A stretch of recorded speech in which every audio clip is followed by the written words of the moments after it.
Okay, we did the 2-5-1 progressions starting on D-7 in the middle 4 strings. Now we're going to do the bottom or the next group, next voicing. So that was root inversion. Now we're going to go to first inversion, which is with the F on the bottom here. So fret-wise, we're 8, 10, 7, 10, middle 4 strings, and that's a D minor 7 chord. Okay, important thing is to know the notes. We have the F, the C, the D, and the A, meaning we have the third, the seventh, the fifth, and the root and the fifth. Okay, there it is right there. Not an easy grab. Okay, if we were to add a ninth, it would be major seventh kind of thing, F major 7. But we're going to leave it like this for now. Okay, the G7 chord, the 5 chord that has the most in common with this chord, these two notes stay here, okay, the first and second finger. You're going to play here, and this is going to be 8, 9, 7, 8. And that's a G7 chord. Okay, 7th on the bottom, and then the next, there's the C major 7th chord. And that's the one, it's a stretch, okay? That's the one that's 7, 9, 5, 8. Okay, let's listen to that. Now the thing I noticed about this, and the thing I like about it, is that here we have two notes, going from D minor 7 to G7, we're going to have two notes stay the same, two fingers stay where they are, and these two fingers move down, okay? And then we're going to leave those two fingers where they are, and we're going to move these fingers down. Okay, it's just kind of a cool thing to notice. Might make this one a little bit easier of a voicing. Okay, if we were to play, say, from instead of D7, we could go to D6 or D9, which would basically just mean going like this. Very, very simple. Would be 8, 10, 7, 10, and then 8, 9, 7, 10, and then down to the C major 7.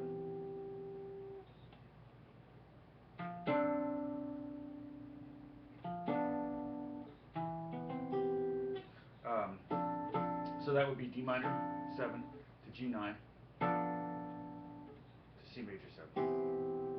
Okay, let's flat the 5 on this. Okay, so the 5th is here on the pinky note. Okay, D minor 7 with a flat 5 would be this. And then we've already got, now the two fingers are already in position. D minor 7 flat 5 to go right to G7. That's a very easy move. And this chord's not too bad to grab because it's one finger per fret. So it's 8, 10, 7, 8. Oh, I'm sorry. 8, 10, 7, 9. Like I said, one finger per fret. And then we bring the pinky and third down one fret, and we get a G7 chord again. And then we can move these two fingers down and get that C major 7. And then we can go down to here. Oops. Go down to the D minor 7 from there to the G7. Alright? So we could be doing like, what do I say, the flat 5?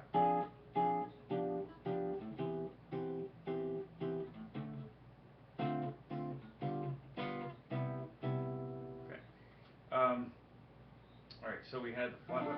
Well, let's take the D minor 7 flat 5 to G7 flat 5 to C major 7. And that's nice because we get that chromatic movement. Okay, here's a case where we're just, like we did here when we went from D minor 7 flat 5 to G7, we just moved two fingers down one fret each. So it's a nice and chromatic, smooth move. Okay, with the G7 here, go G7 flat 5, so we're going to take F, B, D, G, that's our G7 chord.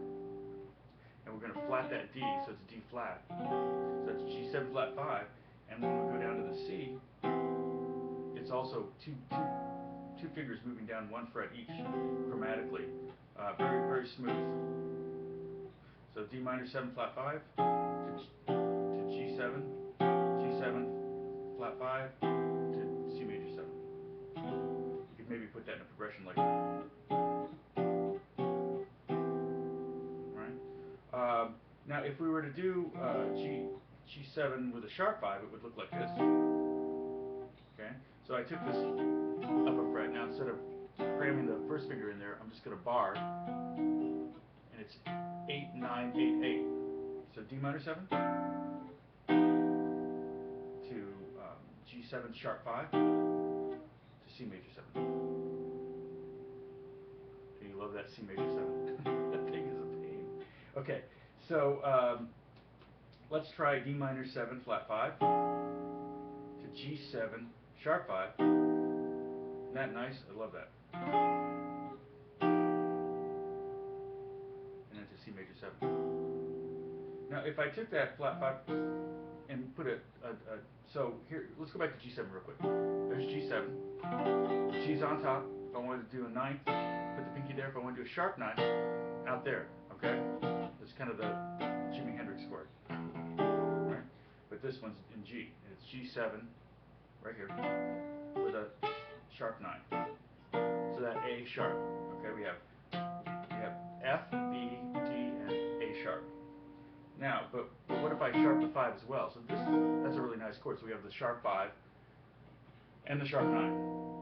So we go from the D minor 7 flat 5 to the G7 sharp 5 sharp 9, and then to the C major 7. The more complex, the more altered notes you put in the minor 7th and in the G7 chord, the more tension you create, and the more release you get when you get to the 1 chord. And to be honest, I don't use this voicing a lot. This one's pretty common. I use all these a lot. And as we get further down the neck, further down the fretboard, we get on the bottom 4 strings. That's even less likely that we're going to be using those chords a lot. It's more need to know, learn them if you need them. If you're creating chord melodies, that's when those chords come in real handy, because sometimes the melody gets down pretty low and you need to have a chord underneath that, and that's when those bottom 4 drop 2 chords, bottom 4 string drop 2 chords come in real handy. Let me see if I can come up with a couple others here. We can do sharp 5, D minor 7 sharp 5. There's on the top there, and then go to the G7 sharp 5. So with a sharp 9. So we really only move 1 note there. We just take that D up to D sharp, and then to C major 7. That's kind of cool. Or we might do something like this. This might make more sense melodically. Okay, so I'm playing D minor 7. Okay, so 8, 10, 7, 10. I'm going to stretch that pinky out. Okay, it's getting a little tough, but that's a sharp 5 right there. So I'm 8, 10, 7, 11. And so that's D minor 7 sharp 5. Okay, and then I can go to here, which is, here's G7, right? Here's G9. I flat that 9, it's G7 flat 9. Fret-wise, we're talking about 8, 9, 7, 9. So again, I'm going to go from this, and do you hear that? That movement there is really nice. We have the B flat to A flat to the G of the C chord.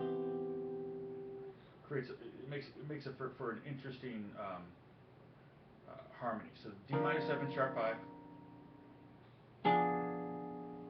G7 flat 9, C major 7. Or if we want to go C major 6 or C6, I can do that. So C6 here, this is C major 7. I take that 7th, the B, down to A, and I get a 6th. So C6 would not have a 7th in it. A C major 6th would. C major 6th would have a B and an A in it, but just a plain old C6 would just have the A. C triad with an A. Alright, so there's the D minor 7, G7, flat 5, flat 9. There's so much you can do with the 7th chord. We talked about that when we talked about altered chords in the previous 12 lessons. So these are just the 2-5-1s, and so the next one we're going to get to is a little bit more friendly on the fingers, and then we're going to jump back down to the first position for the last one. Okay? God bless you guys. I hope this helps, and keep working at it. Talk to you soon. Bye.